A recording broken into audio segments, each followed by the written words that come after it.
Alright, you've seen me do these a number of times. You can do this with a sledgehammer. You can do this with a barbell that you saw in half. You could do this with just like a weighted stick. I've even seen some exercises you can do with a kettlebell that essentially perform the same function. It's kind of like swinging a sword. What it does, if done controlled, is it's going to work your wrists, a little bit of your forearms, your shoulders, your back to a degree, and a little bit of your chest. And what you do, and you've seen me do this a number of times already, you're just going to bring it in a controlled motion, coming over your shoulder, going back, twisting, and then coming around again. Again, I've seen this with kettlebells, I've seen this with maces, sledgehammers. You can use kind of whatever, even a weighted bat, but this is what you're looking to do. It's not super intense unless you're adding a whole lot of weight, but if you do it long enough, you're going to start feeling a burn in those areas. Just kind of watch how my muscles are working in my arms, if you can see my muscles, of course, and you'll kind of get an idea of what ones are being worked. This helps with range of motion, and it helps work muscles that your body uses regularly for stabilizing, but does not use as a regular strength training exercise. They're not glamour muscles, I guess you could say.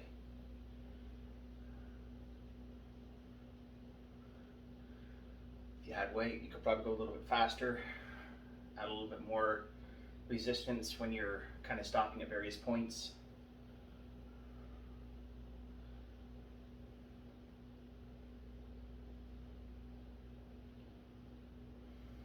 Your call.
Next exercise I'm doing, I'm going to be working my biceps today. You can do these standing, you can do them sitting down, and there's 3 different variations that work a slightly different section of your biceps.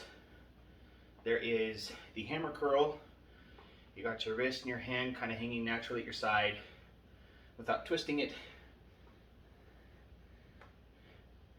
You just curl like that.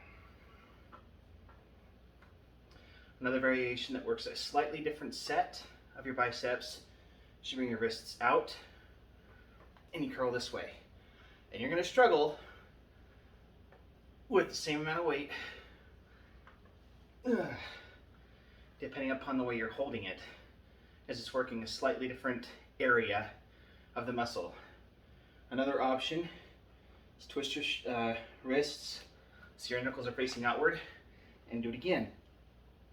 Ooh. Same deal. I'm just going to do hammer curls. Also, I make a habit of posting the entire workout I do that day on my channel. Videos are now lately about 25 to 30 minutes long. So not super intense, but I think fairly intense for my figure and my weight at this time. You can go fast for quick bursts of power, or you can go slow and hold it while you slowly bring it back down to make sure you're engaging the muscle for a longer period of time. One will provide bursts in strength. The other one provides better functional, consistent strength. I'm kind of doing a bit of both.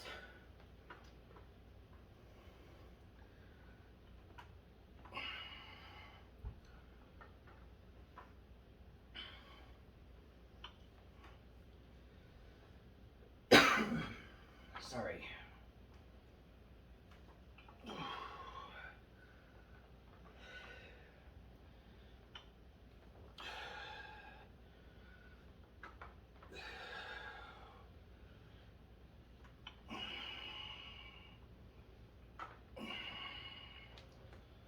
Rest.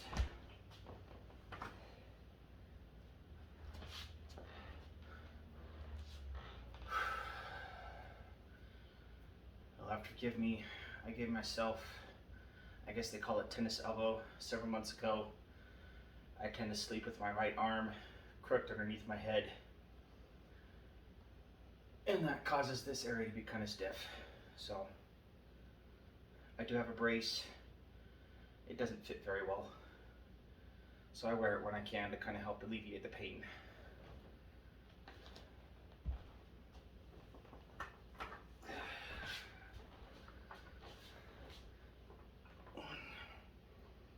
One, two. And if you're going for bulk, you typically want to do higher weights in about 6 to 10 reps, at least 2 sets, sometimes 3, kind of depends. Or if you're looking to just kind of have a more wiry strength, I guess you could say, lower weights, higher reps. 3, 4, 4.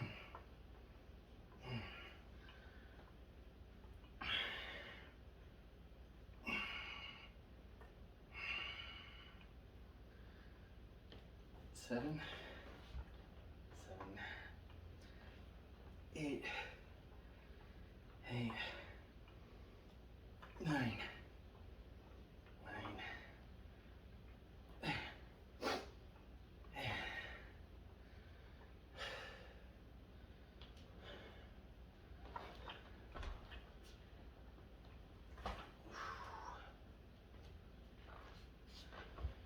And I'm using adjustable weights. The set that I have, the base setting is 11 pounds. Then I have 22, 33, 44, and then finally 55. I'm not at 55 yet. I also link those on the full video, which you'll likely see this audio clip on the full video. And we go from there.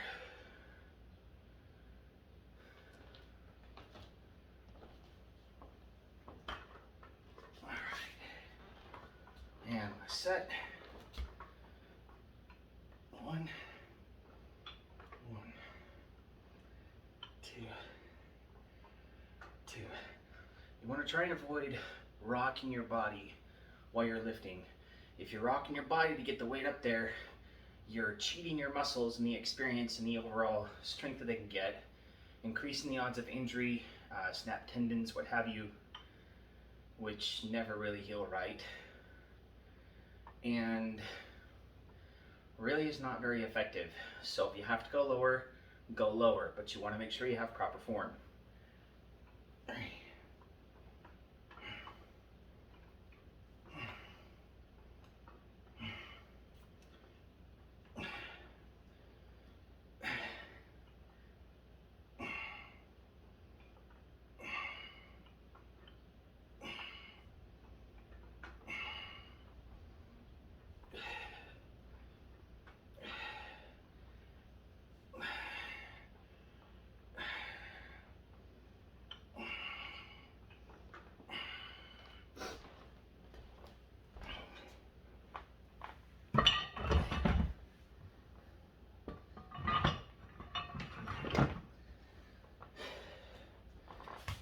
Being overweight, sometimes it can be pretty intimidating to go to the gym around a bunch of other people that are probably in better shape than you are.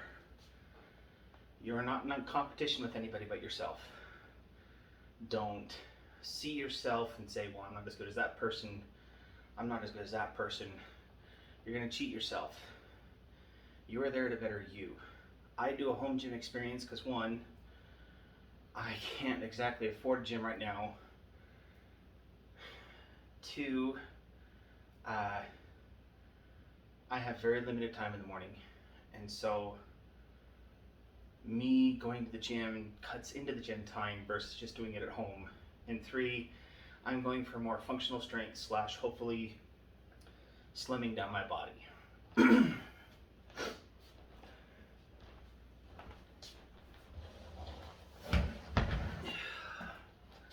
So my gear set is pretty small by comparison.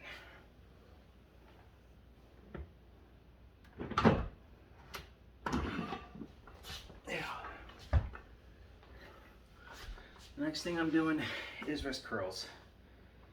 This might be a little bit too much weight. The trick here, allow your hand to kind of open up where the weight is just barely loosely fitting into your hand, and then you're going to curl it up like so. I'm using my bicep there. I got a little bit too much weight, hang on. There we go. The idea, just let it out like this, close your wrist, and curl up. And you're doing most of the work with your forearm this way. Helps with grip strength, and it also helps your body hold things longer. You want really good range of motion. Again, most people start out at about 2 to 5 pounds. They lift from there. I've got pretty strong wrists, so I'm going for much higher weight. Do what you can. Make sure you're doing it safe and proper.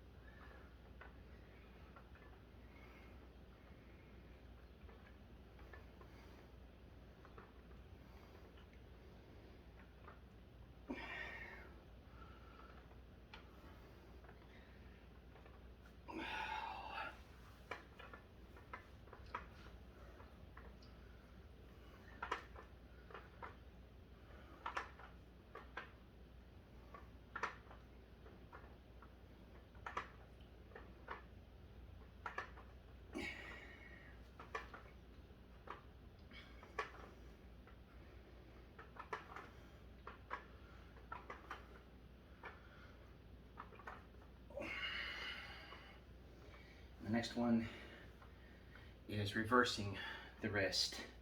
You don't have to leave your hand completely open that way. You're going to leave it closed, and you're just going to try and lift the weight with the back in reverse.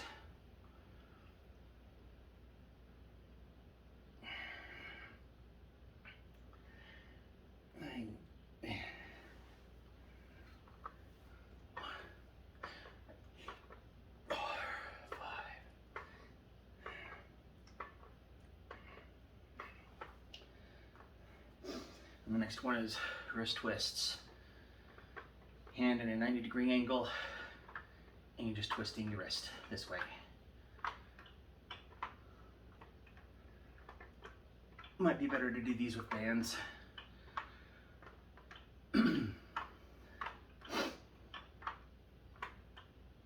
But these also tend to work.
Oops. Oh.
What's next?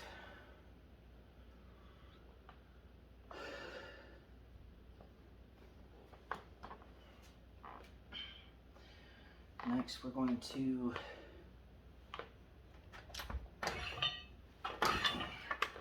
work our backs a little bit. So you can do this over a flat bench, or you can do this bending over, keeping your legs flat on the floor, bending to about 90 degrees. Whichever way you decide to go, make sure you're doing weights that you can reasonably manage without rocking your body and straining your back. So bend over slowly, just kind of let your weight sit out in front of you, so like so, and then lift. This also kind of works your biceps a little bit, but this is a good way to kind of work your back muscles, try to squeeze your shoulder blades together as you bring it up close to the top, and slowly bring it back down.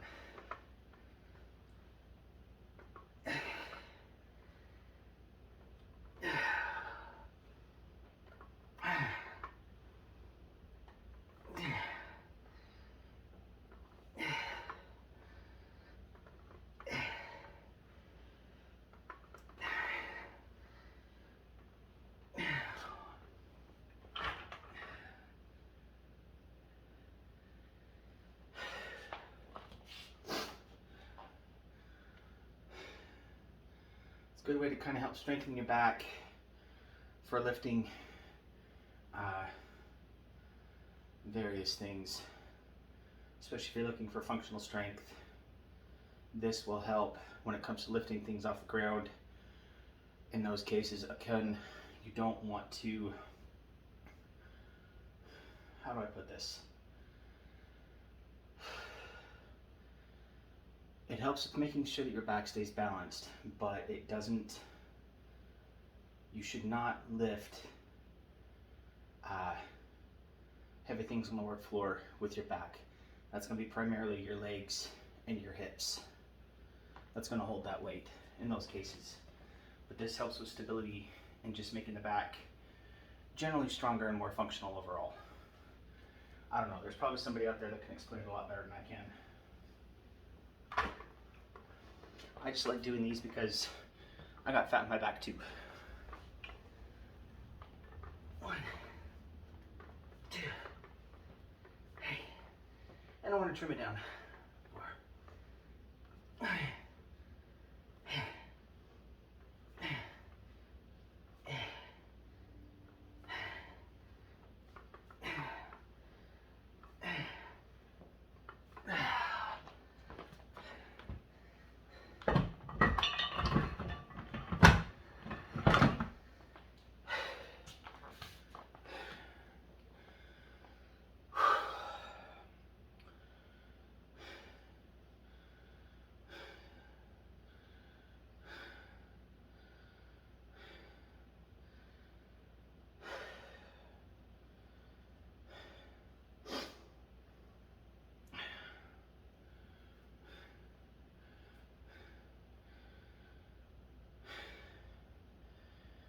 Another thing that I've seen people do when it comes to weightlifting is they go until total muscle failure, which means you continue to push yourself through the rep until you really just can't do anymore.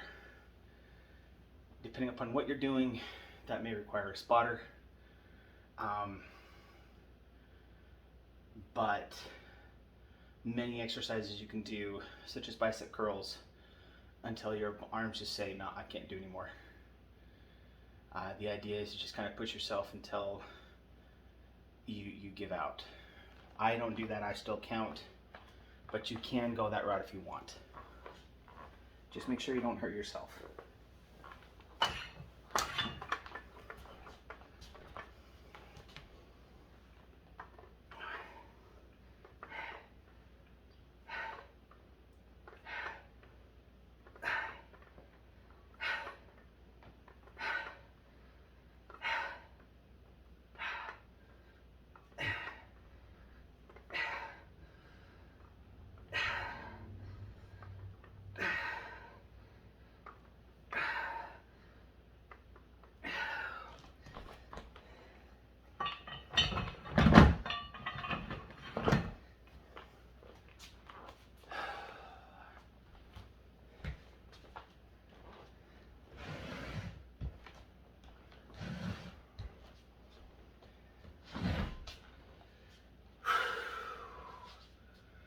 Has to be leg lifts, just because I can do them.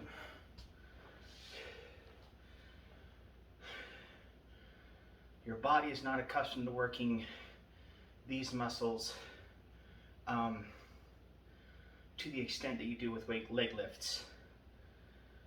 And that's okay if you can't lift them up very high, do very many reps, or you feel your legs getting really, really heavy, or you're incredibly winded.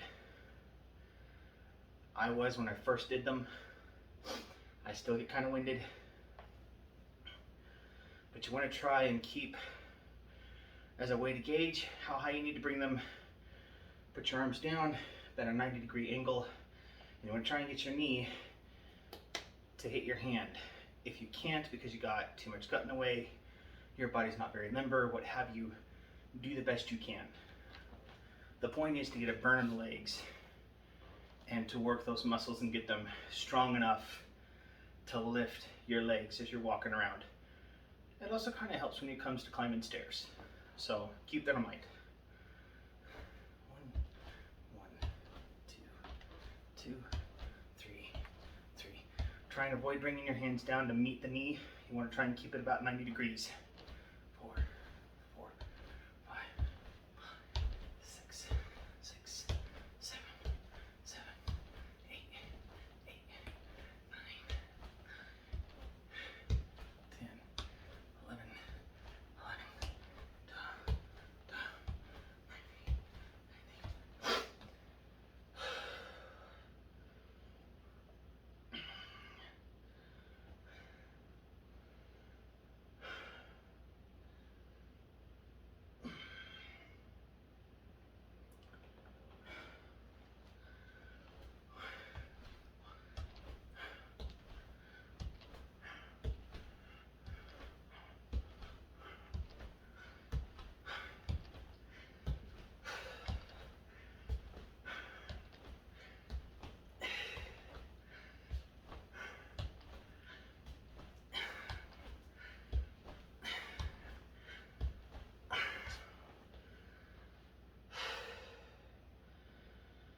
If you need to take a break in between reps, that's fine.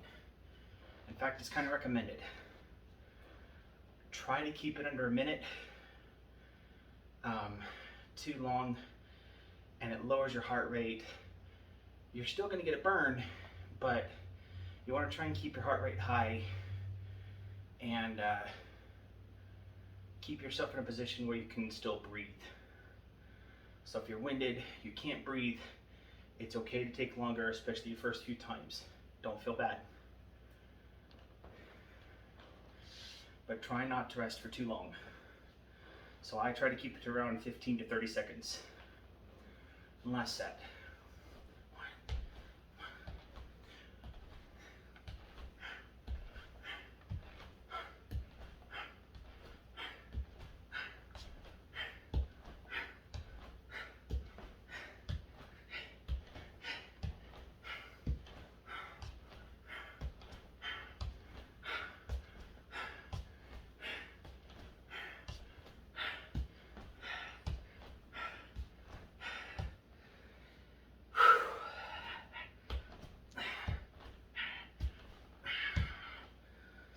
Okay. I think that's a good stopping point for this video. See you tomorrow.